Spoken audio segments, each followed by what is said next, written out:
Great post, Megan. Thank you. I want to talk about Maxim's work in a second. I've been following him for a while now, and he's doing absolutely gorgeous work. I want to talk about that in a second. I'm going to talk about this a little bit here.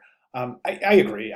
I'm not crazy about this at all. I think it's kind of a fluff piece, and it's highly indicative of digital design. I could see this piece um, maybe in 2006 or 2005 when everyone was still on this crazy digital stage where designers were employing every trick in the book that Adobe Illustrator and Photoshop had to offer, including gradients, transparencies, overlaps, um, drop shadows, cast shadows, and a plethora of very digital techniques.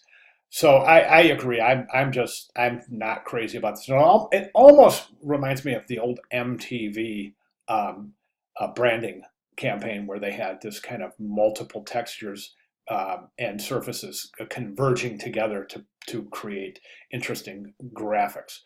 Check out MTV's campaign from the '80s, and you'll see what I'm talking about. That campaign was actually meant to be able to mix and match different parts. So their logo was constantly changing based on different parts and different textures and different presentations of color, etc. So look up MTV. You'll see what I'm talking about. This piece is really interesting. As a matter of fact, Maxim's art is outstanding. One of my favorite pieces ever is this piece right here. This is absolutely, it's spectacular. Most of them are. Most of his work. There's another one. This one's just gorgeous. And one other one, where was it? Actually, there's so many, I can't remember. It's the one with the fish. Where did it go? This one. Yeah, it's amazing. Now, my question for you is this is a gorgeous technique, right? But I want you to tell me if this, well, let me set this up by doing this. This is reminiscent of a technique that's been around for many, actually centuries. It's paper art, and it's using paper to create sculptured dimensional objects. And I have an example right here. That's a great example. And one of the neatest things about paper art, let me give you some other examples here.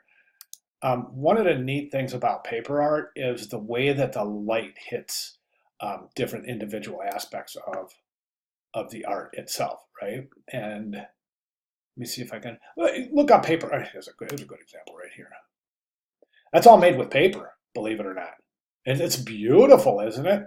Okay, note the techniques. Okay. Note the techniques. Note the way light plays off the dimensional aspects of the sculpture. Okay.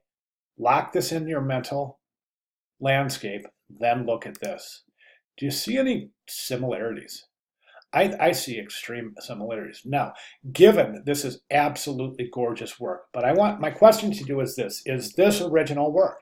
And is it ethical to take a style, change the medium, and call it your own artwork? I'm not, that's all I'm going to say. I want your take on that. Is it original and is it ethical?